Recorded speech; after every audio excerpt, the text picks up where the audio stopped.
It's great to be back with you once again this week. And yes, we're talking about what to do with uncomfortable emotions. I asked you to really look back at your week or your day and name 3 emotions that you have felt over the past week or past 48 hours, doesn't matter. And if you noticed, you might have had 2 positive and 1 negative. You might have had 1 positive and 2 negative. So there's a little mix there. So there's usually a little bit of both mixed in. Now, I'm talking about what are we going to do with those negative emotions? The ones where we feel frustrated, the ones where we feel anxious or powerless or sad or incapable or compassionate, right? All the emotions.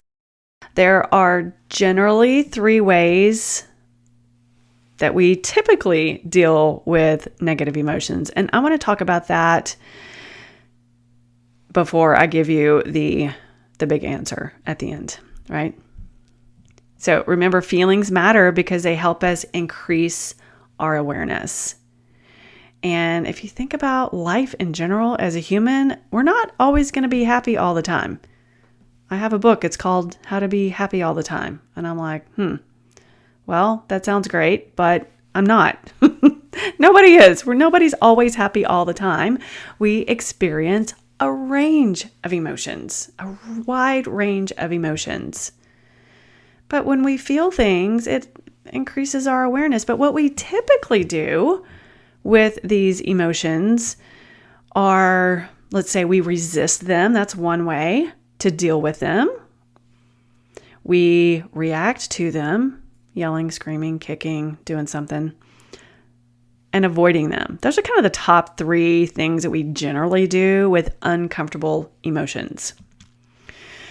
Why is this? Well, we're typically we've never really been taught to feel our emotions. Listen, if you're a really young person listening to this and you've been taught to feel your emotions, good for you. But for the rest of us, I don't know about you guys, but we just weren't really taught how to feel our emotions. And that's okay, because I'm going to teach you how in this episode. Sometimes it's time, and today might be the day. Sometimes we need to learn how to feel. When we can learn how to feel, then we can invite all of the emotions in. Okay? Now, maybe we've been taught by social conditioning or family or school or somehow that escaping our emotions is the thing to do. I've been there. I've tried to escape. We've all tried to escape emotions. I don't really know anybody who hasn't tried to escape an emotion. If you're one of them, we need to talk. Now, maybe we have learned by watching our loved ones, our moms, our dads, grandparents, our teachers, coaches, someone that we looked up to on how to deal with emotions. That's kind of normal, right? Or maybe we've been told, or maybe we've just modeled some behavior along the way. So what are these things that we generally do with uncomfortable emotions? Well, I talked about it a little bit. I touched on it. The first one is resisting, right? Now, resisting, this is a really interesting one because this can be kind of confusing because we think that resisting an emotion is the same as feeling it. Nope. Sorry. Well, why is this? Well, it doesn't give us any relief. When we resist, I love to give a picture story, right? Or a story. Imagine someone you're in the pool, a swimming pool. It's nice and beautiful. It's a warm, sunny day. Someone's thrown you a beach ball. That's going to represent an emotion that you don't want to feel. And somebody's thrown that to you. You caught it. And you're like, I don't know what to do with this. And so you start shoving it underneath the water. You're resisting, right? And it takes a lot of work. And it makes us really tired, right? we have we kind of wear ourselves out when we resist this emotion. And so what happens is we spend a lot of time doing this. And then eventually we've got to let that thing go because we're getting tired. What's going to happen to that ball underneath the water, that beach ball? Is it going to pop up slowly? Well, it might, but probably not. That emotion is going to come right back up. So we can't resist it. Or think about, this is the way I love to look at this one. Imagine the emotion that you're trying to avoid is behind a door and you can't lock the door. So you have to stand there and hold it shut for a really long time. It's going to take a lot of effort, a lot of focus, a lot of intention, a lot of attention. But what if, okay, just hear me out. What if you held the door open? I was like, come on in. Let's see what you got. Holding the door open, and that emotion is only going to happen for just a few moments. But it really does last longer the more we resist the emotion. So think about just opening the door, making a gesture like Martha Stewart, come on in. Let's see what you got. Bring all your stuff. Or holding the door shut for a long time. So that's one way we deal with uncomfortable emotions. I've done it. It's exhausting. All right. So I want to offer to you, see if you can hold the door open on an uncomfortable emotion. The other thing we do is we react. We have these knee-jerk reactions. Maybe we shout or scream or hit the wall, or maybe we cry. That's mine. I cry, even if I'm frustrated. So funny. I cry for a lot of different reasons, and I'm like, that's not a sadness. I just cry because that's the only way it can come out sometimes. That's a reaction. This is not the same as feeling the emotion. Okay, hear me out. We might be, quote, doing something with the emotion, but it's not the same as processing. Totally different vibe there, right? We are actually reacting. We're acting. You're acting in a way that doesn't serve you. Yelling and screaming is probably not helping anybody. And when you process it, you invite that emotion. It's going to hang out with you for a few minutes. That's uncomfortable too, but it tends to go away a lot quicker. Okay. Now, the last one I want to talk about is something called avoiding. I don't know if you've ever heard of that. Avoiding an emotion. That seems to be like the big one, the thing. I do it. I do it when I'm getting coached. I'm like, no, I'm good. I'm all right. And I see it with my clients. So yes, I continue to do it sometimes. I'm working on it, and I see my people do it. Now, this seems to be like the most acceptable form of dealing with uncomfortable emotions, but it's not helpful. It's easy because it's acceptable in our society, maybe in our culture, maybe in your family. And we find this in different family situations. I've often had people tell me, or even clients tell me, that their whole family has avoided emotions for generations. If that's you, we need to talk. It's a common, I won't say it's normal, but I find it's very, very common for people to say, well, my family or the people I was raised by said, kind of had this, if we don't talk about it, it didn't happen. And then 30 years later, you're still dealing with the thing. If you relate to this is for you. So going back to resisting that beach ball, pushing it down or slamming that door, or reacting, yelling and screaming or crying or hitting something. I don't know what the thing is. Stomping off. My thing would be pouting. I say mine is acting like a toddler sometimes. Or avoiding, which is the most acceptable. It seems like, I don't have numbers for that, but it just seems like it's the most acceptable one that we tend to do. I just avoid that feeling. So I'm going to ask you something. What are you feeling now? Is there some frustration, some anger, some confusion, anything that you're dealing with this week? Listen, we have feelings all day long. If we have 60 to 80,000 thoughts a day, we're probably having 60 to 80,000 feelings a day as well. Okay, that's a lot. So you get to pick a couple or pick one and figure out what's going on with you.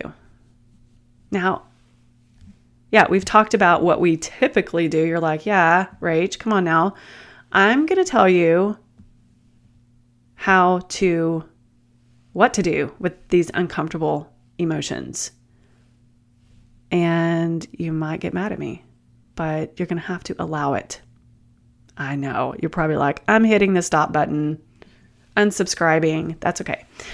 Hear me out. Allowing an emotion. Remember that the whole Martha Stewart, like, welcome to my home. Come on in, emotion, uncomfortable, frustrated, angry, confused, sad, hurt, lonely. The list goes on and on. There's hundreds and hundreds of emotions you could feel. How to allow an uncomfortable emotion is a skill. Okay. I still revert back to avoiding sometimes, but I'm like, no, I'm doing my own work. Allowing is a skill that is so powerful when you learn it and practice it. Now let's just take the thing that comes up for a lot of us is anger. Okay. It's a blanket one that, it might mean other things. We can get really granular, but like everybody can be like, I've been angry before. Okay. How to allow this anger? Well, you might start to allow the anger without resisting. Just like, okay, I feel like I'm resisting this, or I'm reacting to it, or I'm avoiding it. Can you allow anger to just sit on the couch with you? Can you set a timer for 5 minutes? Can you just observe the anger? Like, I'm feeling all these feelings and it's anger. Where are you feeling it in the body? Maybe your face gets hot. Maybe your heart starts to race. Maybe you think of more thoughts that make you even angrier. That's kind of the thing that happens to me sometimes. One of the best ways is to go back to ask yourself over and over, what am I feeling now? What am I feeling now? What am I feeling now? When you're working through a feeling, where is it in the body? Oh, hey, it's hanging out in my chest or my throat. That lump in your throat that you get when you have a strong emotion, that's what I'm talking about here. And often, here's what happens is your body wants to tighten up against it. I'm going to invite you to let the emotion just happen. You don't have to do anything with it. Just allow it, hang out with it. And what will happen is that you'll allow your body to start to soften up a little bit.